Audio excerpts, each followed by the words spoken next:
Are you just baffled at what happened in the last couple of years? You used to be able to buy that property for taxes on the courthouse steps.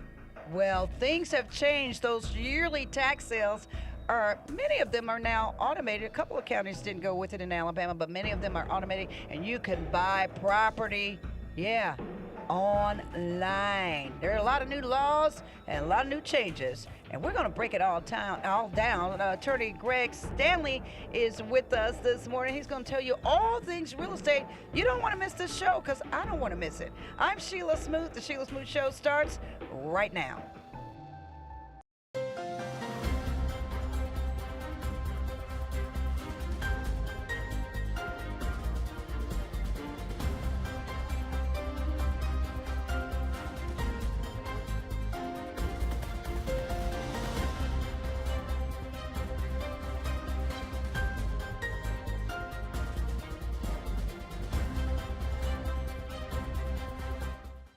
Welcome into the Shelia Smoot Show. I'm Shelia Smoot. Good to have you along. Don't be a sucker, be a consumer. We learned so much on this show. I am hoping that you are having a great day. I'm having a great day. Like I always say, if you're breathing, you're having a great day. And if you're waking up with us, you're having a fantastic day. Or if you're online, or if you're international, or if you're like my mom watching in Michigan. Hi, Mom. I've always wanted to say that. Hi, Mom. Is she really looking? Well, if not, she can do whatever she has to do. What? Greg Stanley, attorney at law. What? You're such a goof. Oh my gosh. Hi, Mom. I've always wanted to do that. I didn't, you know what? I didn't want to be on TV because it's like makeup, hair, and all that I just didn't. But I did, believe it or not, Greg, I know you don't believe this, but it was my church teacher who at an Easter speech got me to do an Easter speech, and I was pretty shy. I know you don't believe that. And she came to me, and I know nobody believes it, but it's the truth. And then she came to me later and put me in these oratorical contests, and I was second in the nation in oratorical, Central Flint, Michigan oratorical, and that started it. And then coaches, and teachers let me talk on a mic at a wrestling match. My 8th grade math teacher, Mr. Minor. Hi, Mr. Minor. So I didn't think anything about it, and so that's my career, and the rest is history. I started in sports and ended up doing this, and now the rest is history. And now we're talking real estate, and I met you, and so that whole story is a whole nother story. And you have just been my inspiration on property, all things property, Greg. What do you think about that? Well, I was going to say, I do believe that you won that contest, and I remember you were on TV, and you were great. Thank you. I'm back. Makeup and hair, oh my gosh. No, it's terrible. I hate doing it. But hey, somebody's got to do it. And then I'm in a radio station going into your TV, all of that. I love working out of a radio station as opposed to studio lights, camera, action. I just like this plain old studio where I can be myself. Yeah, I can talk about folks or talk about property or not talk about property, but I can say what I want. I love it. Don't you, Greg? I do, and I don't know, 8 years ago, whenever it was, when you were in law school. Oh yeah. You and I, we started talking about tax liens, and back then, I made the joke about how with this system that I was teaching people how to buy tax liens, that you could do it in your pajamas. You did. Sitting at your computer. Well, it's gotten that way pretty much in all the counties now. Montgomery is a notable exception. Montgomery still has in-person auctions, but essentially, all the other counties have gone to the online auctions. So, the effect that is having is not a good effect. It's good when local people are investing in their communities and they're buying tax liens on vacant properties and things like that. In their community. But this is open to everybody, right? Across where? That's the right. world? The nation? World. No. The world. Are you serious? I'm dead serious. As a matter of fact, we don't have the statistics yet, but I've got a friend who runs this. It's a website called Parcel Fair, and Parcel Fair has all of this information where he can look and see exactly what has sold, where it's sold, and all that. And what he has found is that I don't know if you know the years, but The first year that any county went to this new strictly online system was 2020. Mm-hmm. Okay, Mm-hmm. Shelby and Baldwin and I remember you talking Mobile. about it. Yeah. Mm-hmm. They went to this new system, 2020. Well, Jefferson County only went to it for the sale in 2023, and now it's virtually everybody. I said Montgomery is the big notable exception. Well, here's the thing. Over that period of time, the number of parcels that people have gone tax delinquent on has more than doubled. Oh, say that again. Say that again. The amount of parcels, you mean the taxes has doubled, or the people that are buying them have doubled? What is doubled? Take me back through that. The number of people who are not paying their taxes over the last 4 years has doubled in Alabama. Why aren't people paying their taxes? Why are they letting it go? I'm not going to speculate on the the economics and all that. But what I do know is it's big business right now. You go online in these auctions, and I went online and I did it. I registered for an auction in Baldwin County, which is where I'm from. Right. And I bid on some properties down in Baldwin County, and the way I did it is I went and registered online, and then you have to prove that you've got money, so you have to deposit some money with them, and you can bid 10 times the amount of money that you deposit. So let's say you deposit $250. Well, you could bid $2,500 on taxes, and then the next day you have to pay it. So you got to come up with the real cash. You can deposit $250, and they give you 10%. So that gives you a kitty of $2,500 that you can spend during the auction. But the next day, you got to pay that $2,500. If you got up to $2,500, you got to produce that cash or a cashier's check to the county of record, and it all is done online. Basically, you can just debit and credit, right? That's right. That's how I did it. Was all online, and so there was a little parcel of land about, I don't know, 2, maybe 3 miles from my mom's house in Alabama. And so I said, well, I'll bid on that. And on these new systems, in the old systems, you may remember that people would bid the amount of the taxes owed, and then they would bid more, and they would earn interest on the extra money. So, your might be $800, but somebody would bid $3,800. And the next thing you know, you're paying interest on $3,800. Well, under the new system, you bid, instead of bidding the dollar amount up, you bid the interest rate down. Yeah. So I bid 5%. It starts off at 12, but I'm a pretty conservative guy when it comes to money. So I said, well, I'm not going to bid zeros, because you won't make money, right? Yeah, so I bid 5%.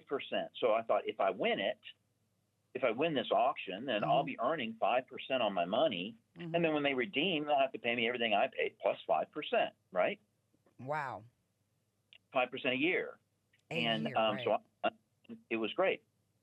But I was also watching all these other auctions. In Baldwin County, I want you to know, those auctions were being bid down to 0%. And why is that, Greg? Why would you bid down to zero and make no money on, once you redeem, and if they're redeemed and you don't have anything to tack onto it? Isn't that a loss? I mean, it seems like a loss to me. What's going to happen is they're going to pay taxes, because the following year you have to pay you can pay the tax. Yeah. Don't pay, then your deed that your lien that you bought the year before essentially becomes void. I mean, essentially, it's not really void. Back on the market. For all practical purposes, it's void. They don't call it that, but the reason why I say that is because you have to have all 3 years of tax liens in order to foreclose, and this is what I think those people who are bidding 0% are doing. They are hoping that the person doesn't have the ability 4 years from now to foreclose, to pay the money so that they can buy their house back. I think that they're hoping that they wait the 4 years. And here's the thing. They don't actually have to do anything at 4 years. They can wait 5 years, and now there's even more taxes owed. 6 years. They can wait up to 10 years. And get this, each one of those years, the person who lives you or me, whoever it is who accidentally didn't pay their taxes that year, Mm-hmm. you don't get any tax bills during that time. That You ought to don't be a even red know. flag if you're not getting a tax bill every year from your county of record. Well, you would think that. Sheila, I got to tell you, I've been doing this in real estate for a while, and one of the things that I found is the number one reason why people stop paying their tax bill, their property tax bill, is because they paid off their mortgage. Okay, but that doesn't stop the taxes unless you're 65 and exempt and over. But if you think about it, these folks with mortgages, the taxes come out of, you're paying your taxes. Escrow, yeah, that's good. That's good, Greg. You have to, so you pay your mortgage off. That doesn't mean that $3,000 taxes, depending on how big your house is, that $1,000 doesn't stop coming. So you're saying it's always been escrow. People need to go back and say, so they got to pay that tax when they're not doing it. They're not Right. escrowing it on their own because they're so used to being hand-fed because it's enrolled into the mortgage over. So now they got to control what this is on the monthly, and they just stop, and then it sneaks up on them. That's right. And no. The second largest reason that I have found on why people stop paying their property taxes and it goes to tax sale is because someone passed away. It might be the wife, it might be the husband, but it's the person who was paying the taxes. When that person dies and the other person, they get the tax bill, they don't really even know what that is. They've never paid it. They've never paid any attention to it. Wow. But because their spouse always did it, and when that person passed, now it's on them, and they don't do it. That's the number two reason that I found for why people don't pay their taxes. Well, if you think about it, in both of those cases, we're talking about people who are probably elderly. Mm-hmm. They've paid off their mortgage. So, they got their mortgage when they were 30, and they took them 30 years. Now they're 60. Well, I'm 60. Mm-hmm. I don't really feel elderly. However, you got to know. You don't look elderly. Yeah. Look at your friends, your senior class from high school, not your senior citizen friends. But go ahead. I don't want to segue. Yeah. You don't feel elderly. You don't talk elderly. But go ahead. Well, but I'm here to tell you, it's my age when they start targeting you, when the scam targeting you, because they feel like, they're starting to become elderly, and I really feel, I'm not saying that people who buy tax liens are scammers. What I'm saying is these are the same people who are vulnerable because they didn't know to pay the taxes. Now, for the next 4 years or 5 years, they don't pay the taxes then either, because, they never paid them, and now they're not even getting the bill because the bill's going to the person who paid the taxes last year. And Sheila, this is what scares me about this property, about this new system. This is what scares me, and I've been saying this for 5 years. This scares me. It hasn't happened. It has not happened yet in Alabama, and I just have recent. I've been tracking it, so I know that this hasn't happened. This is what I'm afraid is going to happen. Sheila, imagine that this happens to you. You pay off your mortgage, and then you get the tax bill, and for some reason you don't pay it, and then someone pays it for you, and then 4 or 5 years later, you're not thinking about it, but for some reason you or your lovely husband, who is such a great guy. He's such a great guy. Yeah, my husband's a great guy. I'm very fortunate. You both are. You guys are. Yes. You are great. One of you has to go to the hospital, and the other is going to try to tend to him at the hospital, and let's say that you got to go to Chicago because that's the hospital you need. Maybe you need a specialist, and you have to go to New York or something like that, or Atlanta, but you got to stay a few days. So you have someone checking your mail, and they bring your mail in, and they accept a certified letter. And that letter is the letter that's notifying you that they're foreclosing on your house because of these taxes. Wow. Well, now that person who you had checking your mail and taking care of things for you, maybe it's your daughter or your granddaughter, and they didn't really recognize how important that thing that they signed for was. Wow. Okay? They're sitting here, they're house sitting. They're not squatting, but they're house sitting for you, And for those of you who listened last week about squatting, they're not they didn't realize how important it was. The next thing that you've lost your house to a foreclosure because you didn't show up at court. Wow. And you didn't mean to. And And it happens, those, lack of a better it word, could. failure to appear. It happens so much, and I hate that happens because these are people who really didn't know. So I think that the answer here is, if you don't remember paying your taxes this year, then call the county tax collector.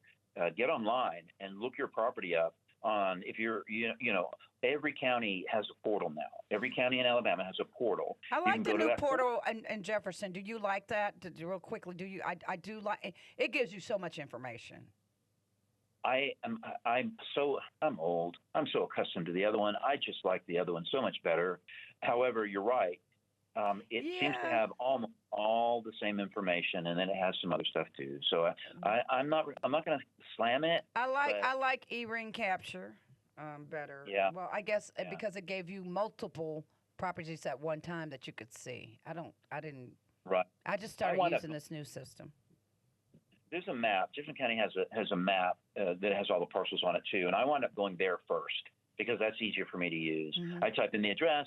It takes me to the property. I can look from there, and I can see whether or not the taxes were paid.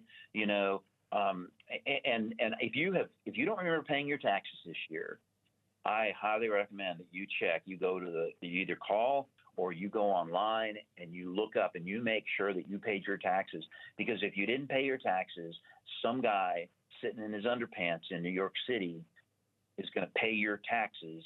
So make sure that you pay your taxes. And at the airing of this show, it would have already passed, and it's usually in May of every year. But Greg, in that perspective, make sure you pay your taxes. Somebody already, say now we're in tax sale. It's all over the internet. Anybody from anywhere in the world can bid on your property. So your property now, based on the new law, has somebody paid your taxes because in January or whatever. But at the auction, at the actual tax sale, except for the two counties you mentioned, they don't do it like that. They still do the courthouse step kind of thing.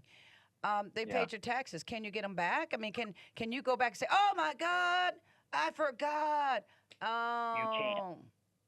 You can, and you should. Run, don't walk to the courthouse if you find out that your taxes. Run, don't walk. And you do, what do? You go to redemption? Dun, dun, dun. You go to redemption. Shawshank Redemption. And it depends on the county. Some counties you can take a certified check. Some counties will take a personal check.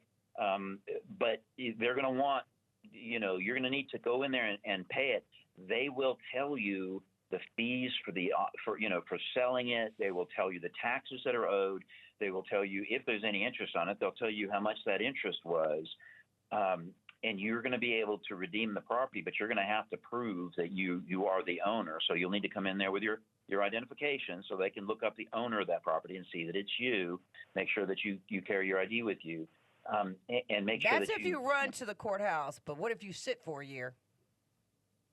Well, if you sit for a year, it's just such a risk. And the other thing is, this is a lien on your house, so you're not going to be able to sell your house. You're not going to be able to make a loan. Oh, good point. Be able to do any of the benefits of take a second mortgage or any of that. You're not going to be able to do that because this is going to be a lien against your house. So you really want to take care of that, and don't let it sneak up on you. But I did want to talk a little bit about, if you don't mind me talking about it. Yeah. I want to talk a little bit about that process. Go right ahead. So, like I said, I don't think people who buy tax liens are bad guys. Okay, and not all of them anyway. Like I said, I don't always agree with you on that, but they're. I mean, blah blah blah blah blah blah blah blah blah. Their business. They're in the business of doing whatever business they do. So I don't always agree that they're so. I'm gonna leave it at that. Go, Greg. We have a few more minutes. You got 6 minutes. I got 5. You got 5. I think there's two things that are important for everybody that's listening to know. If you get a letter from someone that says you have 7 days to get out of your house, they are lying to you. That is a scam. Yeah, scam. Okay, they're frauds. That is a scam. If they say you have 7 days or you have 30 days, I bought your property at taxes or something like that, call me and we will deal with that. And we will make sure that they understand that they're not to do that anymore, because that is, it's fraud what they're doing. They're trying to trick you into giving them your property when there's no law in Alabama that says you have to get out of a house in 7 days or 30 days if your tax is sold. Okay. Wow. There's no law on that part, but there is a law on what? There is a law that says if it's foreclosed on, like what we were talking about, and they've already gone through the court procedures and all of that, that then a sheriff will give you a notice and tell you that you're going to have to get set up. And then if that happens, call me then too. Okay. Let me get my phone number. Is that all right? Yeah, go right ahead. If you get one of these letters from any of these people saying get out of your house for whatever the reason is, give me a call. I'm Gregory Stanley. I'm an attorney, and it's 205-451-4196. And when you call, you'll probably wind up talking to my assistant and just explain to her what's going on.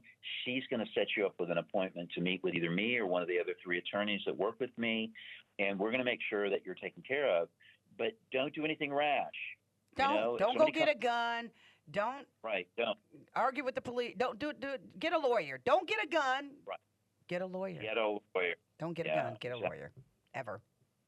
And so you can handle this in what way? Say it again.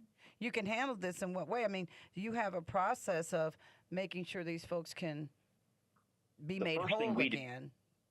Right. The first thing we do is we check the courts, and we find out if there's something has been filed against them, against the happens to. And I'm going to tell you, it's not always, but it is almost always folks my age or older that this happens to. And I hate that. I do. I do. That folks are calling us and they're saying, what do I do? I got this letter. And oftentimes we say, well, if you don't have the ability to take a picture of the letter and send it to us, then we're going to need you to bring it in, and we'll sit down with you and we're going to discuss what we can do to help you, but the thing, here's the things not to do.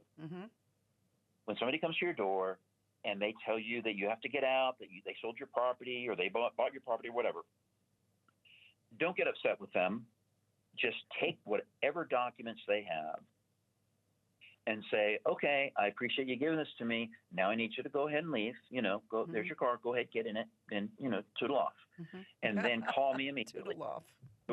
451-4196. Call me immediately. Lock it in. And we're gonna look at those documents. We're gonna make sure that the sheriff is not coming.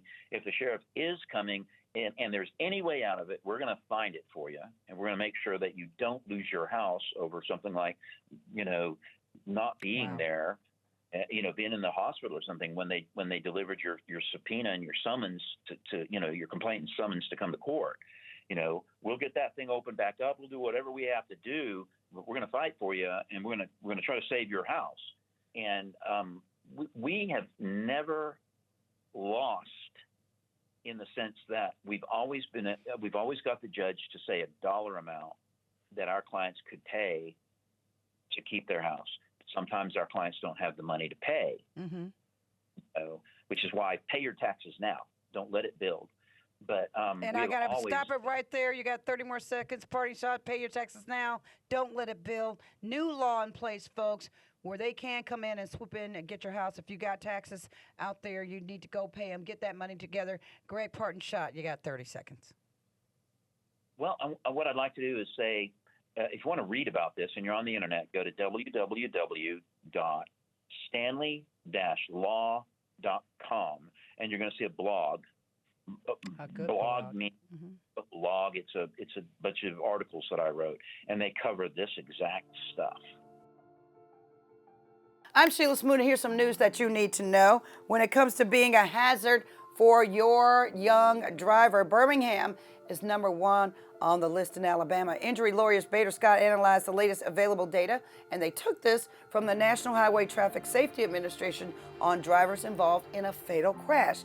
Now, to find the most dangerous cities for young drivers most likely to be involved in a car accident that is fatal, that research said that Birmingham has, unfortunately, the fifth highest percentage of fatal car crashes involving young drivers between the ages of 15 and 20.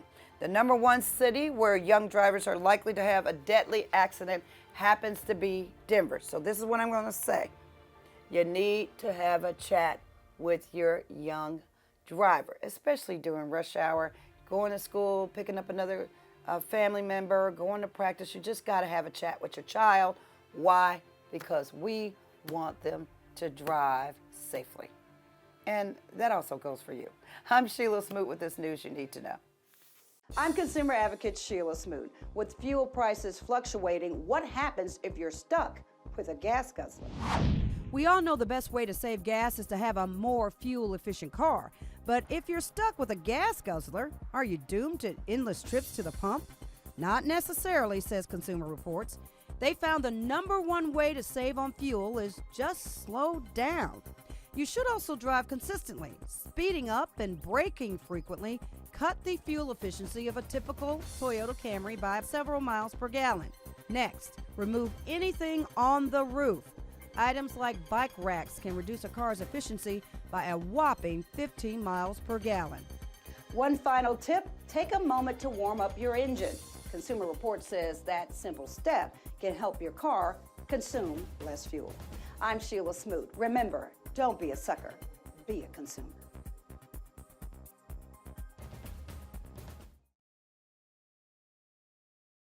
All right, Greg Stanley, attorney at law, trying to keep you in your home. Make sure you pay those taxes up. If you have not done that, you better get it together and run to the courthouse. If you've been hanging around out there for some years, don't have a fear. Don't have a fear. The best thing about Greg Stanley, attorney at law, and all things property on this show is that he can help you. I'm Shelia Smoot. Thanks for joining us on the Shelia Smoot Show. Don't be a sucker. Be a consumer. We'll see you next week. The Shelia Smoot Show is brought to you by Fairway Mortgage for all your mortgage needs. The Walk-In Closet in downtown Bessemer. Memory Lane for all your special sports shoes. And the Western Hills Food Truck Stop, Thursday through Sunday. The lot is hot.